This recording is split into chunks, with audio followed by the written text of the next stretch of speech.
Episode 232, Lazy or Working Smart? This is the World Organic News for the week ending 21st of September 2020. John Moore reporting. Decarbonise the air, recarbonise the soil.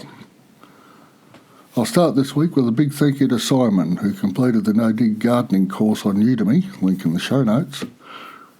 Well done, Simon, and a huge thank you for the 5-star review.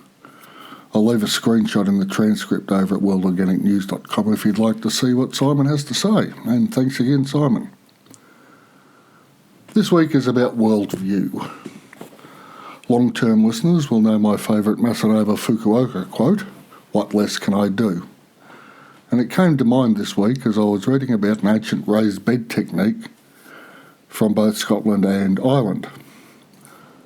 What caught my mind was the name of this bed and the bed building technique, lazy beds. From the Wikipedia page, quote, "Lazy bed is a traditional method of arable cultivation. Rather like cord rig cultivation, parallel banks of ridge and furrow are dug by spade, although lazy beds have banks that are a bit bigger, up to 2.5 metres, that's about 8 foot in the old money, in width, with narrow drainage channels between them. It was used in southern parts of Britain from the post-Roman period until the post-medieval period, and across much of Ireland and Scotland until the 19th century." End quote. The cord rig referred to in the quote is basically the same thing but with narrower beds and was more of a prehistoric practice. And there's a link to that in the show notes too if you'd like to read further. Now, before we get into the simplicity of these raised beds, I'd like to address the use of the word lazy.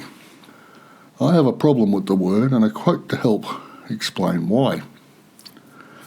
Quote, "Bill Gates is often credited with the quote, 'I will always choose a lazy person to do a difficult job because a lazy person will find an easy way to do it.' It's a great quote, but it came from Frank B. Gilbreth, Sr. He studied the best and poorest bricklayers and stumbled upon an astonishing fact. He could learn the most from the lazy man. He noticed lazy workers eliminated unnecessary movement, reduced fatigue. He also discovered that expert workers were the most wasteful of their motion and strength. They had the ability to produce a large quantity of good work, but they tired themselves out of all proportion to the amount of work they accomplished." End quote. The other thing that annoys me with the word is the cultural loading associated with it. Lazy people are often lumped in with the undeserving poor, whatever that might mean. I'm of the opinion that the poor require help, and improving the lot of everyone in society is good for all members of that society. Now, a lot of this goes back to the poorhouses of the English legal system and the Puritans and all kinds of nonsense like that. There's a link in the show notes to the poorhouse system. It was basically a system designed to punish the poor for an outcome almost designed into the system, if not actively, then at least by result. The other quote I am at this time unable to find the source for is that lazy people will find a better way, so it's just a variation on the first one. Now, if we take lazy out of that statement and replace it with innovation, or innovative, we get innovative people will find a better way. What the hell has this got to do with gardening, I hear you all mumble, and that's a fair question. The lazy beds I spoke of earlier are, indeed, a form of raised bed that require less work to create than other systems. Similarly, the garden beds for which I advocate in the free ebook, the World Organic News No Dig Gardening book, require very little effort. The greatest expenditure of labour is in the building of the beds. Compare this with the double dig system recommended elsewhere and the continual cultivation method I have spoken of seeing at a famous organic farm. The no dig beds basically remove any weed problems. The more, in inverted commas, traditional methods result in months of hand weeding in an organic setting. I'm working on the assumption, listener, that you're not into the GMO spray and kill system.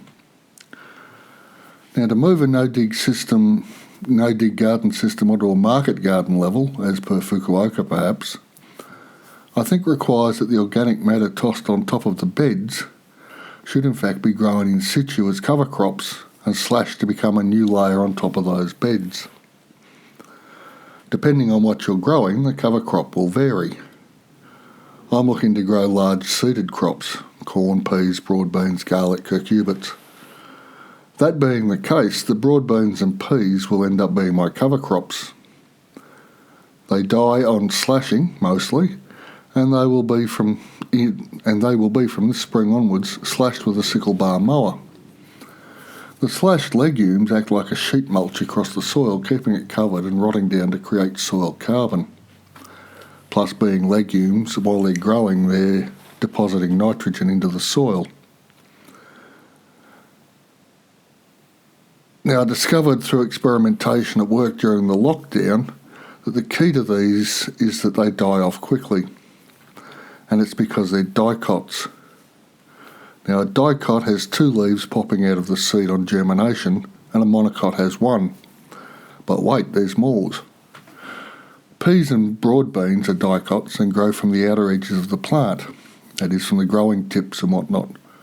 Monocots, like wheat and barley for instance, have the 1 leaf when they germinate, and they grow from the bottom up. So when a lawn is cut, it continues to grow. When clover is cut, it tends to die off. Monocot and dicot.